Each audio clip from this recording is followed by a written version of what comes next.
Single sign on सुविधा, single sign on facility and SSO. सबसे पहले हम जानेंगे सिंगल साइन ऑन सुविधा एसएसओ के बारे में, जिससे नागरिक अपने जीवन में डिजिटल सेवाओं के माध्यम से सभी सरकारी विभागों द्वारा दी जाने वाली ई सेवाओं का लाभ उठा सकते हैं। राजस्थान सरकार ने सिंगल लॉगिन इंटरफेस के माध्यम से नागरिकों की सभी विभागों की ई सेवाओं तक पहुंच को सरल बनाने के लिए एक पहल की है, जिसे एसएसओ या सिंगल साइन ऑन सुविधा के नाम से जाना जाता है। एसएसओ सिस्टम में एक नागरिक राजस्थान सरकार के एक से अधिक विभागों द्वारा की जाने वाली ई सेवाओं के लिए सिंगल यूजर आईडी और पासवर्ड का उपयोग करके लॉगिन कर सकते हैं। एसएसओ की अनुपस्थिति या एब्सेंस में विभिन्न सरकारी विभागों द्वारा दी जाने वाली डिजिटल सेवाओं तक पहुंच हासिल करने के लिए नागरिक को एक से अधिक लॉगिन आईडी और पासवर्ड बनाने और याद रखने की जरूरत होती थी, लेकिन इस सुविधा से नागरिकों का जीवन काफी सरल बन गया है। राजस्थान के नागरिक अब केवल एक सिंगल आईडी और पासवर्ड का उपयोग करके सभी सरकारी डिजिटल सेवाओं का परेशानी मुक्त लाभ ले सकते हैं। इसके अलावा ये सरकार को अपने विभागों को अधिक जवाबदेही यानी अकाउंटेबिलिटी और पारदर्शी यानी ट्रांसपेरेंट बनाने के लिए निगरानी करने के लिए भी सक्षम बनाता है। एसएसओ सिंगल साइन ऑन का प्रयोजन, द पर्पस ऑफ एसएसओ। एक व्यक्ति, एक पहचान, राज्य के प्रत्येक निवासी के लिए मैप किए गए डेटा सेट और दस्तावेज। एसएसओ के चलते सर्विसेज प्राप्त करने के लिए डॉक्यूमेंट्स और एफिडेविट्स की कोई जरूरत नहीं होती। राज्य सरकार के विभिन्न विभागों की डिजिटल सेवा तक पहुंचने के लिए सिंगल विंडो इंटरफेस। नागरिक के लॉगिन का निर्माण, creation of citizen login. Rajasthan के हर एक नागरिक को जो कि ऑनलाइन सरकारी सेवाओं का लाभ उठाना चाहते हैं और आवेदन की स्थिति को ट्रैक करना चाहते हैं, एसएसओ लॉगिन और पासवर्ड बनाना होगा। रजिस्ट्रेशन करने के लिए आपको वेबसाइट sso-rajasthan-gov-in/register ओपन करना होगा, जैसा कि यहां दिखाया गया है। यहां से ये हमें विभिन्न वर्गों जैसे कि नागरिक, उद्योग और सरकारी कर्मचारी के लिए अलग अलग पंजीकरण विकल्प प्रदान करता है। तो आइए प्रत्येक वर्ग के बारे में विस्तृत जानकारी प्राप्त करें। नागरिक, सिटीजन, यहां आप दी गई विभिन्न सेवाओं का लाभ उठा सकते हैं। उसके लिए आपको सबसे पहले इनको रजिस्टर करना होगा। भामाशाह कार्ड का उपयोग कर पंजीकरण करें। आधार कार्ड का उपयोग कर पंजीकरण करें। फेसबुक का उपयोग कर पंजीकरण यानी रजिस्टर करें। गूगल यानी जीमेल अकाउंट का उपयोग करके पंजीकरण करें।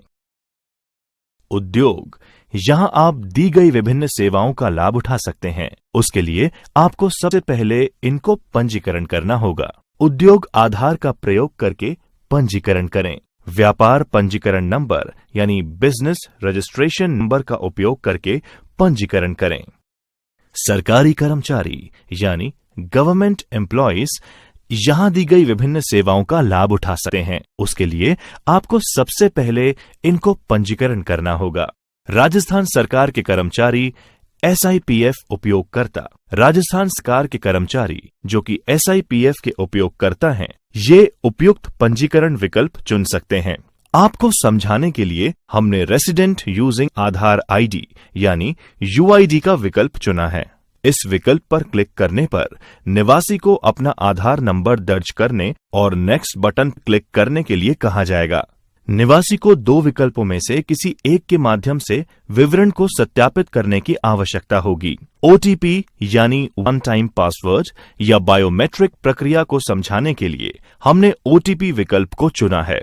इस विकल्प में नागरिक को प्रमाणित यानी ऑथेंटिकेट करने के लिए पंजीकृत मोबाइल यानी रजिस्टर्ड मोबाइल पर एक एसएमएस प्राप्त होगा। यदि आप बायोमेट्रिक विकल्प का उपयोग करते हैं तो आपको विवरण यानी डिटेल्स को सत्यापित करने के लिए आपके कंप्यूटर पर आधार सक्षम बायोमेट्रिक डिवाइस की जरूरत होगी। ओटीपी या बायोमेट्रिक विकल्पों का इस्तेमाल करते हुए पहचान यानी आइडेंटिटी और प्रविष्टि इनपुट सूचना के लिए मान्य करने के बाद निवासी को उसके लिए एक एसएसओ आईडी और पासवर्ड सेट करने के लिए कहा जाएगा। पासवर्ड के लिए आपको alpha numeric and special character के संयोजन से एक स्ट्रॉन्ग पासवर्ड सेट करना है, जो कि अन्य व्यक्ति आसानी से अनुमान ना लगा सकें और आपका पासवर्ड सिक्योर रहे। अब आप अपने पासवर्ड को कंफर्म करें और रजिस्टर करें, जो कि यहां दिखाया गया है। एक बार पंजीकरण प्रोसेस यानी रजिस्ट्रेशन प्रोसेस पूरा करने के बाद आपको अपने रजिस्टर्ड मोबाइल नंबर और ईमेल आईडी पर कंफर्मेशन मेल और संदेश प्राप्त होगा और विभिन्न सरकारी विभागों की सुविधाओं या सेवाओं का उपयोग करने की अनुमति मिल जाएगी। एसएसओ पोर्टल के माध्यम से सर्विसेज की पेशकश करने वाले सभी विभागों की सूची डैशबोर्ड में डिस्प्ले होती है, जैसा कि यहां पर दिखाया गया है। उपयोगी टिप्स। अब आप सिंगल साइन ऑन आईडी की सहायता से एक सिंगल प्लेटफॉर्म पर विभिन्न सेवाओं का लाभ ले सकते हैं। आरएससीआईटी पाठ्यक्रम को पूरा करते हुए आपको अपनी एसएसओ आईडी बनाना सुनिश्चित करना होगा। नागरिक सेवाएं प्राप्त करना, अवेलिंग सिटीजन सर्विसेज। आइए अब हम पढ़ते हैं कि कैसे हम नागरिक सेवाएं प्राप्त कर सकते हैं। एक बार जब आप अपना एसएसओ आईडी सफलतापूर्वक बना लेते हैं, तो आप राज्य सरकार के विभिन्न विभागों द्वारा उपलब्ध कराई गई ऑनलाइन सेवाओं यानी ऑनलाइन सर्विसेज का लाभ उठाने के लिए इस आईडी का उपयोग करके लॉगिन कर सकते हैं। आज के इस अध्याय में एसएसओ पोर्टल रेसिडेंट्स लॉगिन के द्वारा दी जाने वाली कुछ सेवाओं पर प्रकाश डाला जाएगा। वेब पोर्टल के माध्यम से ई मित्र सेवाएं, ई मित्र सर्विसेज थ्रू वेब पोर्टल।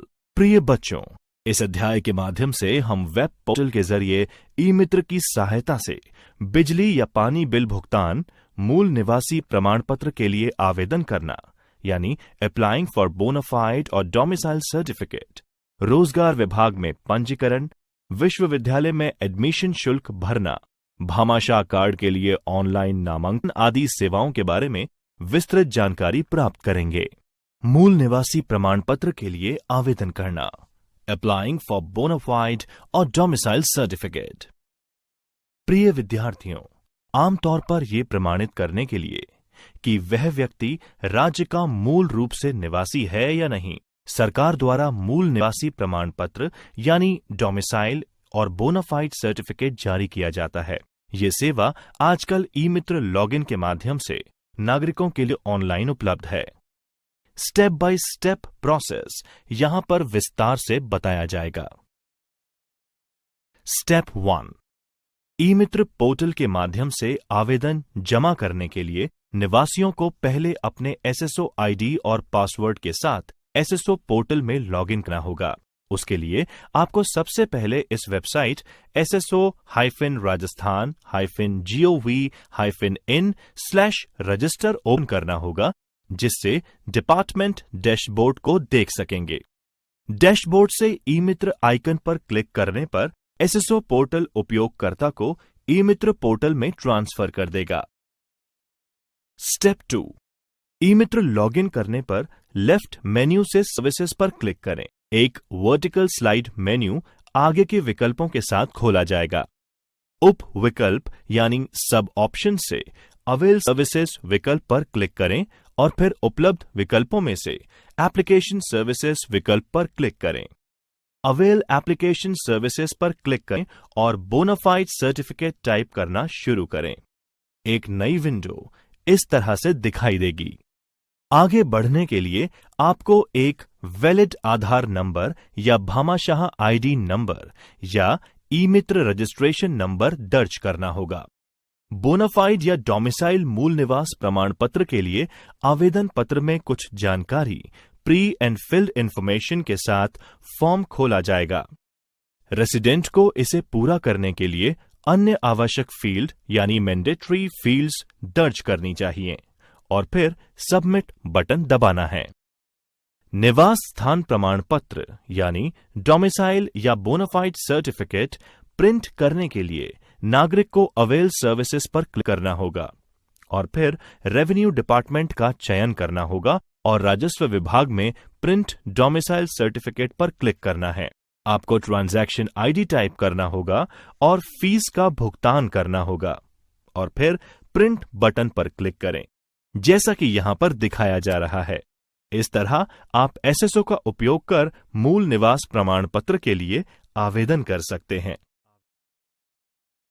रोजगार विभाग में पंजीकरण, रजिस्ट्रेशन इन एम्प्लॉयमेंट डिपार्टमेंट। प्रिय बच्चों, इस अध्याय में हम आपको बताएंगे कि कैसे एक रेसिडेंट एसएसओ के लॉगिन के जरिए रोजगार विभाग में पंजीकरण कर सकता है। इसके लिए नागरिक यहां बताए जा रहे स्टेप्स का पालन करके एम्प्लॉयमेंट डिपार्टमेंट में रजिस्टर्ड हो सकता है। स्टेप 1, निवासियों को पहले अपने एसएसओ आईडी और पासवर्ड के साथ एसएसओ पोर्टल में प्रवेश करना होगा, जिससे वे डिपार्टमेंट डैशबोर्ड देख सकेंगे। डैशबोर्ड से रोजगार विभाग यानी एम्प्लॉयमेंट के आइकन पर क्लिक करें। एसएसओ पोर्टल उपयोगकर्ता को रोजगार विभाग पोर्टल में स्थानांतरित कर देगा, जैसा कि यहां पर दिखाया गया है। स्टेप 2, उपयोगकर्ता को रोजगार विभाग के साथ पोर्टल सेवाएं शुरू करने के लिए 2 विकल्प दिखेंगे, अर्थात एम्प्लॉयर और जॉब सीकर के रूप में। जॉब सीकर विकल्प पर क्लिक करें और फिर वेब पेज आपको न्यू रजिस्ट्रेशन या मौजूदा उपयोगकर्ता यानी एग्जिस्टिंग यूजर के चयन के लिए कहेगी। अगर आपने पहले एम्प्लॉयमेंट एक्सचेंज मैनेजमेंट के साथ रजिस्टर नहीं किया है तो न्यू रजिस्ट्रेशन विकल्प पर क्लिक करें। आपके रजिस्ट्रेशन डिटेल्स दर्ज करने के लिए एक आवेदन पत्र प्रदर्शित किया जाएगा। इनपुट को पूरा करने के बाद सबमिट बटन पर क्लिक करें। एम्प्लॉयमेंट एक्सचेंज के लिए विवरण को सफलतापूर्वक सबमिट करने के लिए आपको पॉपअप कंफर्मेशन प्राप्त होगा, जैसा कि यहां पर दिखाया गया है।